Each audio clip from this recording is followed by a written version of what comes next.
Salam Indonesia, salam Nusantara dari Sabang sampai Merauke, dari Miangas sampai Pulau Rote. Mantaplah iman kita, mantaplah kasih kita, mantaplah pengharapan kita. Tentunya dalam Yesus Kristus menjadi Tuhan dan Juru Selamat kita dan Juru Selamat dunia. Jangan katakan bahwa Yesus bukan Tuhan, jangan katakan pula bahwa Yesus bukan Juru Selamat. Dia adalah Tuhan, dia adalah Juru Selamat. Kalau engkau percaya, engkau akan diselamatkan. Karena Yesus berkata, akulah jalan dan kebenaran dan hidup, tiada seorang sampai kepada Allah kalau tidak melalui aku. Di bawah kolong langit ini tidak ada nama lain yang diberikan kepada manusia yang olehnya kita diselamatkan. Karena begitu besar kasih Allah akan dunia ini sehingga ia mengaruniakan anaknya yang tunggal, supaya setiap orang percaya kepadanya tidak binasa. Dengan mulut percaya kau dibenarkan. Dengan hati percaya engkau dibenarkan. Dengan mulut percaya, dengan mulut mengaku engkau dibenarkan. Mengaku tentang apa? Ayat 9-nya. Kalau engkau mengaku bahwa Yesus adalah Tuhan, kau akan diselamatkan. Puji nama Tuhan, semoga kita memilih yang terbaik dalam hidup ini. Tuhan Yesus memberkati. Selamat pagi. Mari kita berdoa. Terima kasih Tuhan, biarkan kami menjadi orang yang terbuka di hadapan sesama, terlebih di hadapan Tuhan. Dalam nama Yesus kami berdoa. Haleluya. Amin. Saya akan bacakan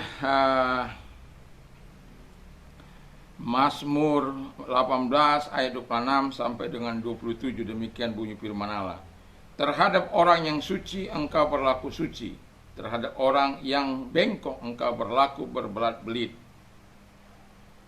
Karena engkaulah yang menyelamatkan bangsa yang tertindas, tapi yang memandang dengan congkak kau rendahkan. 25-nya.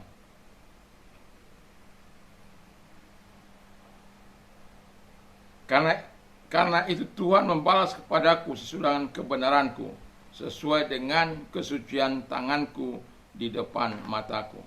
Terhadap 26, terhadap orang setia engkau berlaku setia, terhadap orang yang tidak bercelah engkau berlaku tidak bercelah.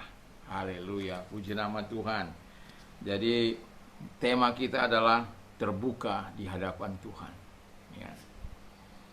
Jadi kalau kita terbuka di hadapan Tuhan dalam membangun hubungan kita kepada Tuhan, kita akan menjadi orang yang sangat menyenangkan. Menyenangkan sesama, menyenangkan hati Tuhan.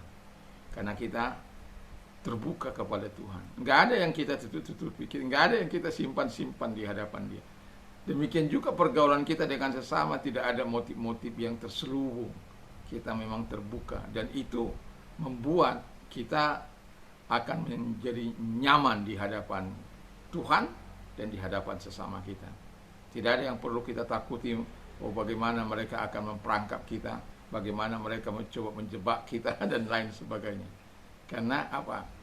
Tuhan yang akan menolong kita, memberkati kita. Nah, dikatakan saya akan bercerita soal apa yang dikatakan oleh firman Allah. Ada 4 ciri kepribadian, yang 1 negatif, yang 3 positif. Yang pertama adalah setia. Wow. Jadi kalau kita setia di hadapan Allah, kalau orang kan di ayat di atas katakan orang benar itu, ya, dia harus setia. Nggak bisa kita berkata saya orang benar tapi saya tidak setia. Satu contoh, kalau kita sebagai jemaat, kita harus setia. Nanti kalau dibilang setia bayar perpuluhan adalah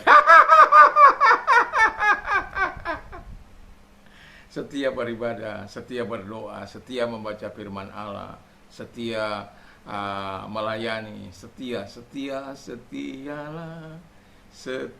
sampai mati, seperti Tuhan Yesus.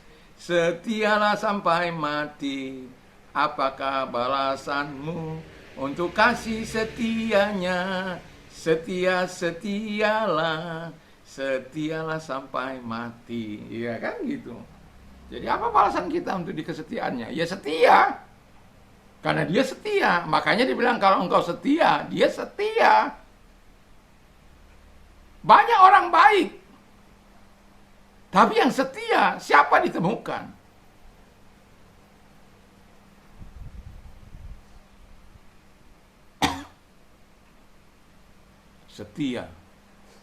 Setia berdoa, setia bangun pagi-pagi sekali, terkecuali yang sakit.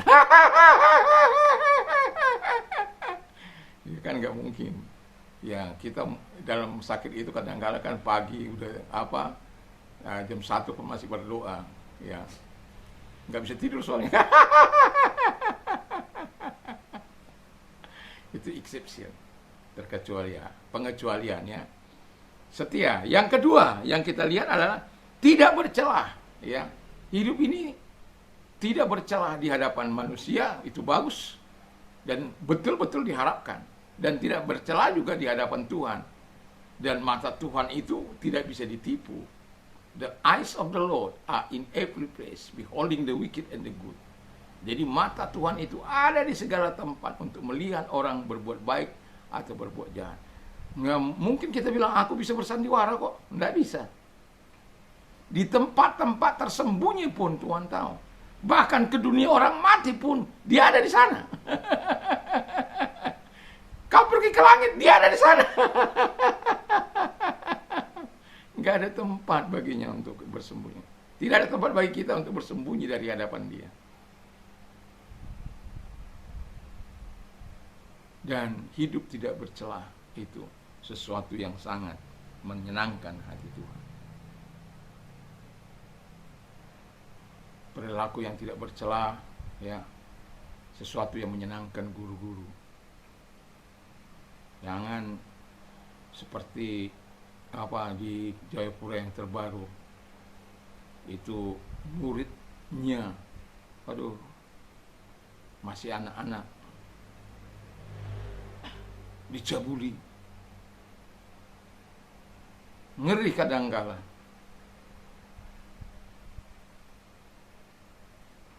Ajaran-ajaran yang tidak menyenangkan, itu celah, itu bercelah, itu pengajarannya. Satu contoh, kenapa saya katakan Yesus mengatakan yang percaya bagi dia masuk surga. Kita katakan, masa cuma kita yang masuk surga. Sebagai orang percaya tentu kita akan mengamini apa yang dikatakan oleh firman Allah. Kalau orang lain tidak mengamini, ya silakan saja. Tapi jangan juga dong mengobrak-abrik iman orang. Jangan juga dong membuat keimanan orang lain ragu. Siapa lu? Memangnya kamu Tuhan? Kamu orang berdosa juga. Dan kalau kita tanya secara jujur, satu hari kamu berapa kali berbuat dosa? Berbohong, berdusta, merekayasa hal-hal yang tidak menyenangkan. Motif-motif terselubung dalam hatimu, dalam pikiranmu. Siapa yang tahu? Tuhan, Yesus tahu. Dan itu sebabnya saya mau katakan kepada kita, terhadap orang yang bercelah, Tuhan juga akan mencelah mereka. Lalu yang kemudian, terhadap orang suci, kudus, sempurna, suci. Dia kudus. Kalau kita baca 1 Petrus 1 ayat 15-16, hendaklah dalam semua perilakumu, kehidupanmu itu kudus, karena dia yang memanggil kamu itu adalah kudus. Ya. Jadi sebab Allah itu kudus, hendaklah kamu kudus. Tidak ada ajaran yang seperti ajaran kita ini. Untuk orang percaya, kita diajar untuk hidup kudus. Sama seperti Allah itu kudus. Mana mungkin kita bilang begitu? Mungkin. Kenapa? Tuhan yang mengajar kita. Tuhan yang menolong kita. Tuhan siapkan semuanya. Dia siapkan Roh Kudus. Dia siapkan firman. Dia siapkan dirinya, anaknya, untuk diam di tempat hati kita ini. Jadi yang penting kau percaya, dia akan berdiam di hatimu. Dalam Matius 5 ayat 48,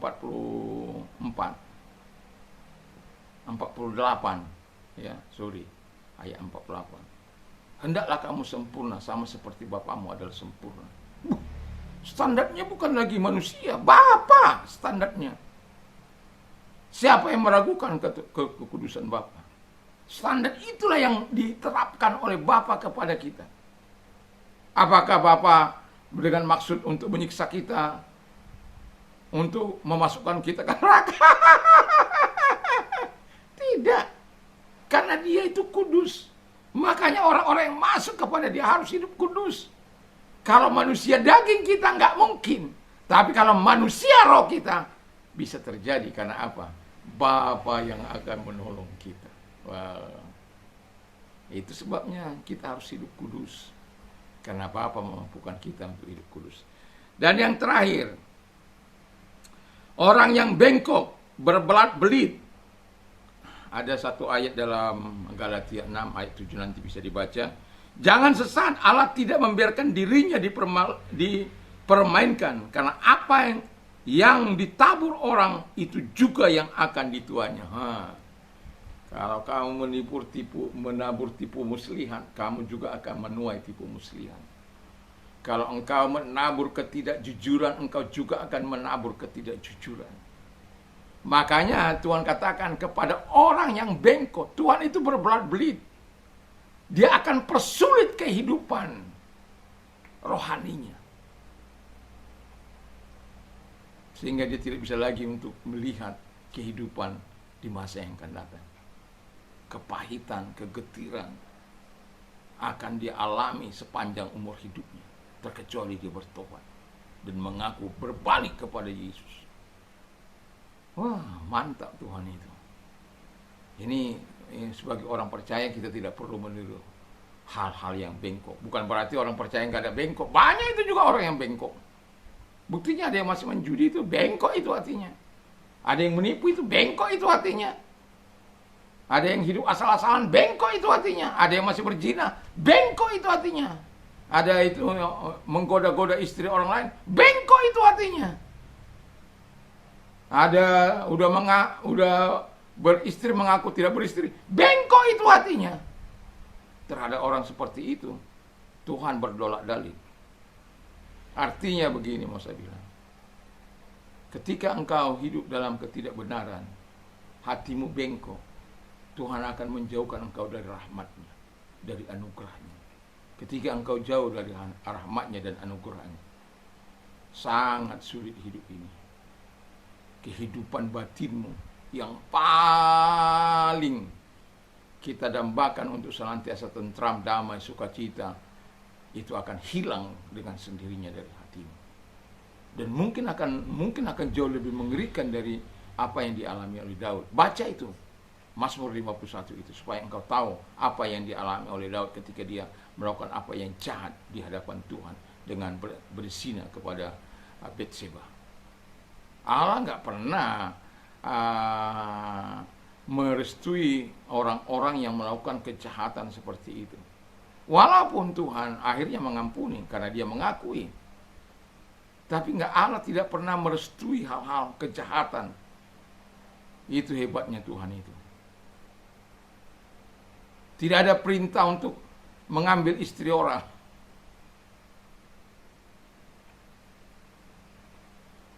Orang bilang begini sama saya, Pak Pendeta itu baca enggak itu Alkitab?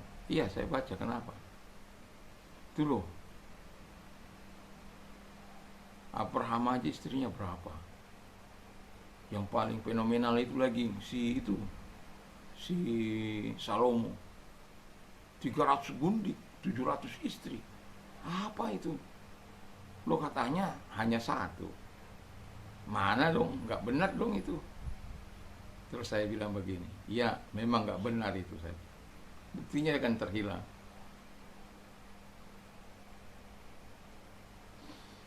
Tetapi saya mau katakan kepada kamu, Tuhan kami tidak pernah memberikan perintah untuk melakukan itu. Satu, untuk selamanya. Tapi karena kedegilan hati manusia, kekerasan hati manusia, nafsu manusia, yang tidak terbendung dan tidak terkendali oleh manusia itu sendiri. Itu yang membuat dia melakukan itu. Suka-sukanya kawin. Suka-sukanya melakukan.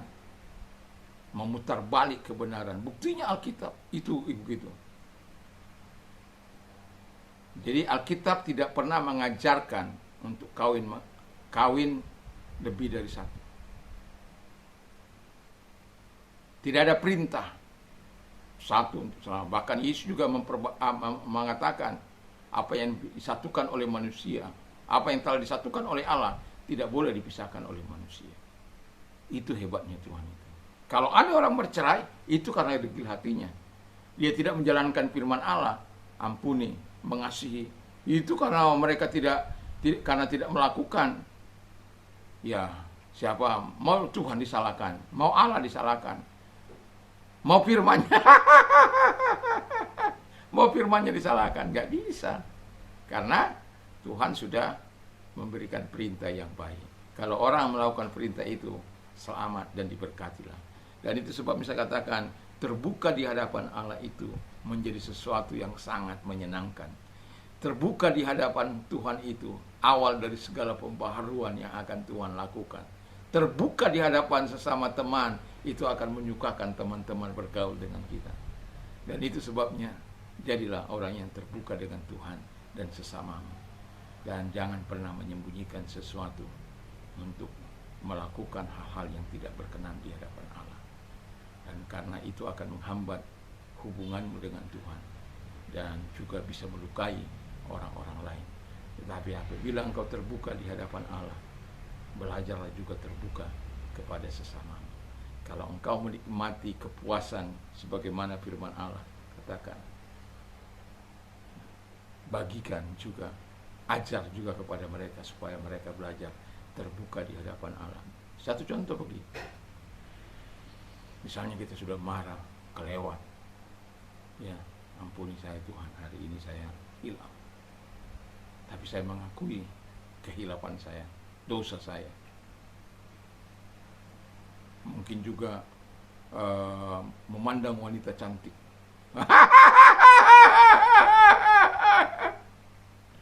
Memandang wanita cantik, pikiran saya berimajinasi liar. Bisa saja. Bisa. Tapi saya mau katakan, kalau engkau bersama dengan Allah, imajinasimu akan dikendalikan. Engkau tidak bisa mengendalikan, tapi Tuhan bisa.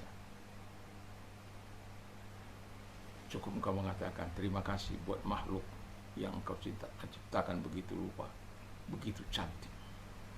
Terpujilah engkau. Begitu. Jangan mulai liar kepada pornografi dan porno segala. Wah, itu enggak benar ya. Itu sebabnya ya, saya dulu pencinta penonton film ya. Ya. Apalagi film India itu saya sangat suka. Tapi saya sudah bertobat. Kalaupun saya mau melihat India, lebih baik ya, itu yang diterang-terangkan orang itu. Maksud saya, bayangkan film India itu kan bisa 2-3 jam. Bayangkan itu, bayangan kita itu. Hanya nonton film kita 2-3 jam. Berdoa nggak bisa 2-3 jam. Itu bahaya itu. Daripada saya nonton film 2-3 jam, lebih baik saya duduk diam di bawah Tuhan 2-3 jam itu. Ya kalau untuk rileks, ya. Untuk misalnya ada orang rekomendasikan, ini ada seorang guru yang baik gitu. Itu saja sudah sulit kita untuk bisa, asal sudah di atas 2 jam itu sudah. Ya. Karena bagi saya nggak ada apa-apanya yang saya terima dari situ. Hanya kepuasan sesaat. Sesudah itu apa yang kita dapat? Nggak ada. Makanya saya menggantinya dengan membaca firman Allah, memperkatakan firman Allah setiap hari, supaya pikiran saya tidak diisi dengan itu. Dan saya bersyukur sejak saya melayani di di YouTube ini, ya saya bersyukur karena saya harus berpikir tiap hari tentang kebenaran firman Allah. Dan mendoakan mereka-mereka yang mendengar. Ya, kalau saya mendengar bagaimana berapa orang yang subscribe, berapa orang yang mendengar hari ini, itu akan menjadi hal yang menyenangkan. seperti ini kan sudah rekaman ya, karena kan anak saya akan pergi. Jadi sebelum rekaman hari apa ini?